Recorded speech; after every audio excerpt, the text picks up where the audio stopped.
झुंजार SC37 news Osmanabad. आज सकल मराठा समाज धाराशिव यांच्या वतीने आज जिल्हाधिकाऱ्यांना निवेदन देण्यात आलेलं आहे। मुंबईमध्ये जे मराठा बांधवांवर होणारा अन्याय हे बघितलं तर तुम्ही आज न्यूजवाल्यांना काही न्यूजवाले विरोधात बातमी देत आहेत। त्या न्यूजवाल्यांचं नाव मनोजदादा म्हणलेत मी घेणार आहे, त्यामुळे काय तो विषय नाही। पण जे मराठा समाजाला जे बदनाम करण्याचं काम मुंबईमध्ये चालू आहे, फडणवीस सरकारने आणि भाजपच्या काही चिल्ल्या पिल्ल्यांनी चालू केलेलं आहे। मुंबईमधल्या कार्यकर्त्यांनी काही ठिकाणी आम्हाला असं निदर्शनास आलंय की भाजपचे काही कार्यकर्ते मोर्चामध्ये भगवे गमजे घालून उत्मात करत आहेत, आणि काही ठिकाणी तर असं जाणवलंय की पोलीस सिव्हिल ड्रेसवरती भगवा गमजा आणि भगवी टोपी घालून समाज बांधवांची दिशाभूल करत आहे।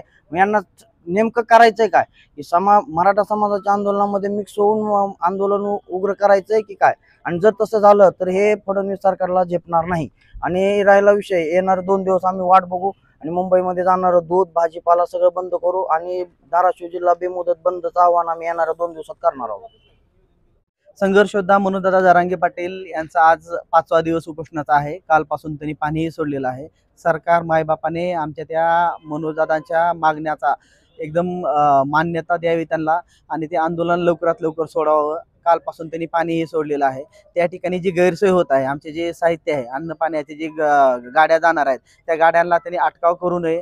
जास्तीत जास्त आझाद मैदानापर्यंत त्या पोच करण्याचा प्रयत्न करावा। आणि जे वाहतूक कोंडी करण्यात येत आहे, आमचा कुठलाही मराठा बांधव त्या ठिकाणी कोंडी करत नाही। आम्ही शासनाने दिलेल्या नियमानुसारच आमच्या सर्व गाड्या चालत आहेत। मनोजदादांचा आदेश आमच्यासाठी एकदम असं अंतिम आहे। त्यामुळे आमचे जे काही मराठा बांधव आहेत त्यांनी सांगितलेल्या ठिकाणीच आमच्या गाड्या लागल्या जात आहेत। पण सरकारने आता सरकारला चिघळवायचंय का?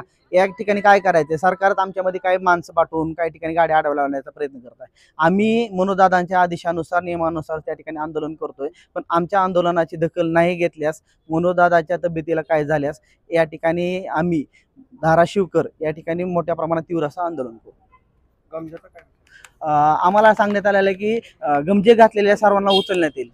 महाराष्ट्रामध्ये जर भगवा गमजा घालायचा नाही तर काय घालायचं? कुठला घालायचा मग? नेमकं UP बिहार सारखा काय नवीन प्रकार आणायचा का?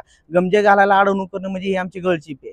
आम्ही काय घालायचं काय नाही घालायचं हा आमचा वैयक्तिक प्रश्न आहे। त्याच्यावर सरकारने काही बोलू नये, हे आमचं स्वातंत्र्य आहे, ते अबाधित ठेवावं। आणि जर मनोजदादाचं आंदोलन लवकरात लवकर सुटलं नाही तर आम्ही धाराशिव जिल्ह्यामध्ये तीव्र आंदोलन करू। आम्ही शैक्षणिक बंद करणार आहोत, आम्ही जिल्हा बंदची हाक देत आहोत।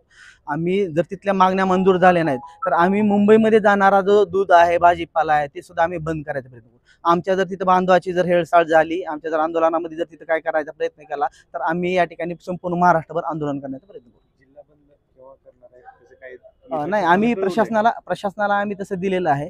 काही आम्हाला आम्ही आवाहन करतोय की सरकारने सर्व लोकांनी आमच्या या बंदमध्ये आम्ही पुकारू, एक ठराविक तारीख येईल त्याच्यानंतर आम्ही ते डिक्लेअर करू।